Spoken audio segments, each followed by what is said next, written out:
Can you be defocused? This is a question I want to ask you because everyone is talking about, yeah, you need to focus, but can you actually not focus? The point is the opposite of focus is not actually defocus. For us in the reality, we're talking about distraction. So we are always somehow focused for a short moment on something. We are never focused on two things at the same time, and we are not really defocused much during the day. Defocus means that we don't think about a specific thing. We see the broader thing. So our lens is actually widened.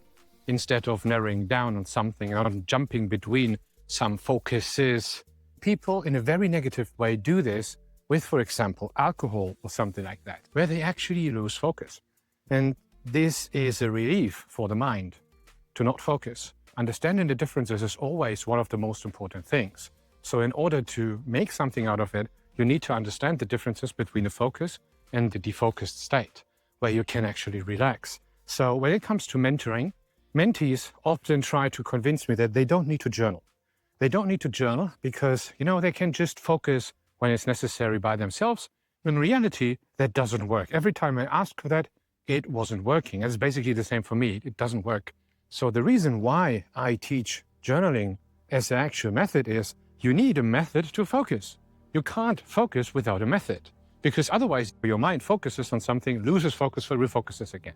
So you're constantly refocusing, and that is extremely painful, extremely exhausting for the mind, and you will suffer. The suffering is basically that you don't get the things done you need to get done. They stack up, you build up a backlog in your mind, and this backlog actually hurts you because it stresses you where there is no necessity for a stressful situation.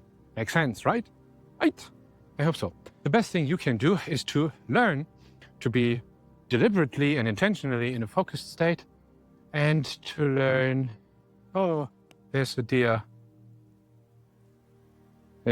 Staying focused. Even though I have a GoPro in my hand, I still made an intentional choice, semi-intentional choice to focus on the deer baby there. I don't know. I love that too. Now focus again. The method of journaling is in the morning to commit yourself and in the evening to sit down and reflect on what you actually have done. Those are 2 points of straight focus. The phase where you actually practice, it is not so much about focusing. So people think, you are focusing all day long, these kind of things. This is what they say you need to do. I can't focus 6 hours in a row on something.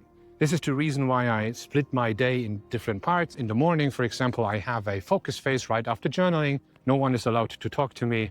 I even tell that to my colleagues and they block people away from me. This is how I schedule that.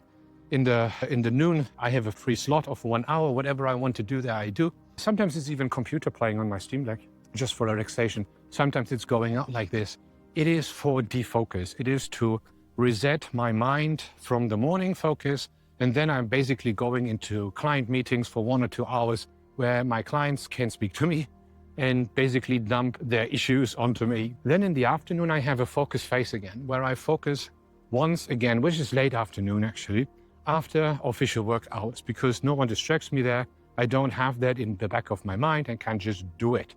That is extremely helpful, and I would recommend the same to you to implement something like that into your life. To have, like in a phase where you're not under fire, where your mind knows there is nothing, it makes sense to put the actual hours in where you get some rest, right? In the defocus part, in the very evening, when I actually start, I sometimes have this phase very long, where I work until 9 or 10 o'clock in the evening. Very often I do my software engineering part there, working on tools, working on CoachBar, working on other platforms. I really love that because that is the time children are asleep. I can really do my stuff in focus. But on some point, I realized if I do that for too long, let's say until midnight, I have huge issues to sleep. Sometimes I don't sleep until 4 o'clock in the morning. To prevent this, I basically put between 9 and 10 in the evening, I put my reflection phase of journaling, where I dump my thoughts. I close my thoughts. In the Voice Keeper app, there is this button, close thought. The idea comes from that. The thought is closed. It's done now, right? And once a thought is done, I don't want my subconscious mind to think about that anymore. And that actually works if you practice that. But right after that, you have closed the focus loop again. And after that closing, you should have a defocus. In my opinion, defocus helps you to actually get into bed, into sleep.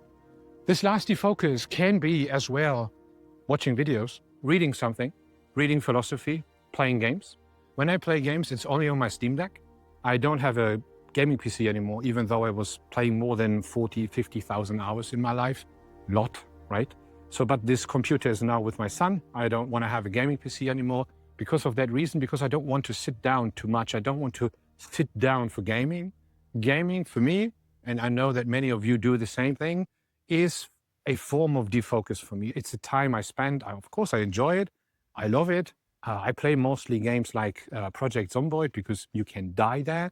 And there's something which actually gives me a little bit of, it sounds strange, but it is a focus to defocus. It gives me enough that my mind doesn't drift away back again to work, but it is not hard enough to even match anything I do in my life. So my entire fatherhood, entrepreneurship, multiple businesses is much, much more complicated and stressful ever than even the worst game can be. So there is no issue for me there. And then I actually go to bed. I train that, especially in my mentorings. You can take a look into my Substack. You find more information there, how you can actually join such a mentoring where I help you to self-improve as a software engineer, solopreneur, as an entrepreneur. When you have a stressful life, you have a career to do, and you feel stuck, these kind of things. I was there, I'm sometimes still there, but I have managed to find ways to actually get out of it. And this is what I do with this kind of videos. I try to help the people to understand specific aspects, why we are stuck, why we are in a dilemma. People talking about introversy, they talk about extroversy, they talk about ADHD, distractions, focus, all these kind of topics. For me, they are mostly like buzzwordy topics, not really topics I can do something with. When I read this, it's like, even when people talk about procrastination, that is, for me, the state I never want to be in. I have my work state, I have my recreation state, I have my rest state. This is a circle. I don't want to procrastinate at all. Procrastination is a negative aspect. And even though I see more and more posts where people say, you need to procrastinate in order to rest. No, that's wrong. Procrastination leads to stress because you stack up, you pile up stuff you need to work down later. And on some point, you don't have the energy to do that anymore, not have the time to do that anymore. So never procrastinate.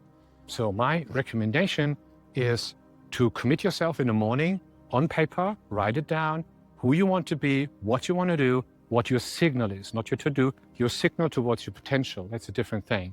Then you practice, you just do, right? You practice, you practice, you practice. You allow yourself to make mistakes. You allow yourself to push forward. You allow your mind to flow. You don't restrict yourself.